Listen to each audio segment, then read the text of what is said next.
पहाड़ों के बीच में एक गांव है, रामपुर। सुनने में तो बड़ा शांत लगता है ना? पर ये गांव एक ऐसा गहरा राज छिपाए बैठा है जो हर रात ठीक 9 बजे जिंदा हो उठता है। तो सवाल ये है कि आखिर रामपुर का ये खौफनाक सच है क्या?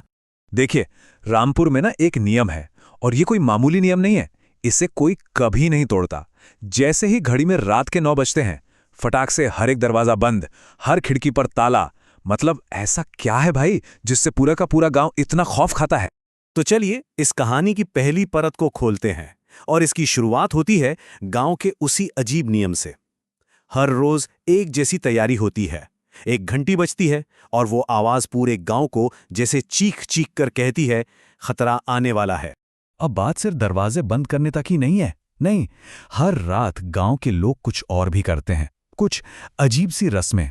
खिड़कियों को ऐसे बंद किया जाता है कि हवा भी अंदर ना आ सके। और सबसे जरूरी चीज, हर घर की दहलीज पर नमक की एक मोटी सफेद लकीर खींची जाती है। समझिए, यही उनका एकमात्र सुरक्षा कवच है।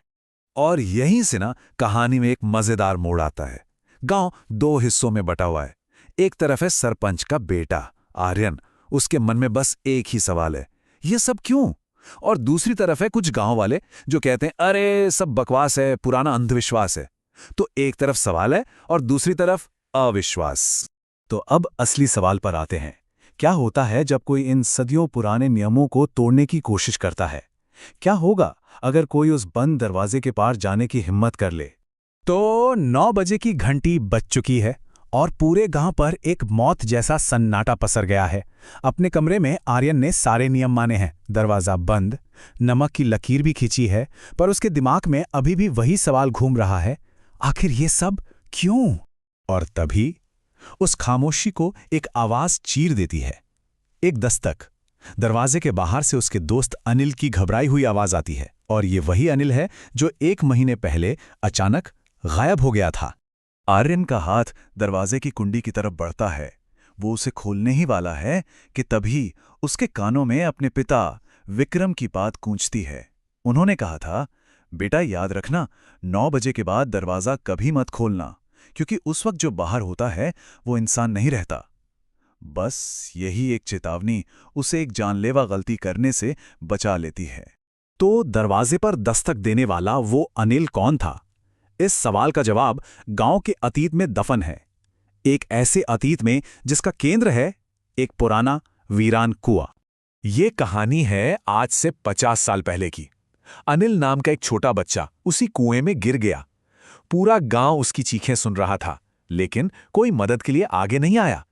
बेटे के गम में उसकी मां ने भी दम तोड़ दिया, पर मरने से पहले उसने पूरे गांव को एक श्राप दिया। और तब से हर 50 साल में वो श्राप अपना एक नया शिकार ढूंढने लौटता है। तो ये जो नमक की सफेद लकीर है ना, ये एक तरह की पवित्र दीवार है। ये उस आत्मा को घर के अंदर आने से रोकती है। लेकिन इसमें एक बहुत बड़ी कमजोरी है। अगर घर के अंदर से कोई अपनी मर्जी से दरवाजा खोल दे, तो ये लकीर किसी काम की नहीं रहती, ये बेअसर हो जाती है। अब कहानी में एंट्री होती है एक ऐसे इंसान की जो इन सब बातों को नहीं मानता, जिसके लिए ये नियम, ये श्राप बस एक कहानी है। तो चलिए देखते हैं कि अपने इस अविश्वास की उसे क्या कीमत चुकानी पड़ती है। मिलिए रमेश से, गांव का वो आदमी जिसके लिए सब बकवास है। कोई भूत प्रेत नहीं होता, वो खुलेआम गांव की परंपराओं का मजाक उड़ाता है। और शायद यही उसकी जिंदगी की सबसे बड़ी गलती थी। उस रात रमेश एक नहीं बल्कि 3 गलतियां करता है। पहली, वो नमक की लकीर नहीं खींचता। दूसरी, उससे अपनी उस बेटी की आवाज सुनाई देती है जो 10 साल पहले मर चुकी थी।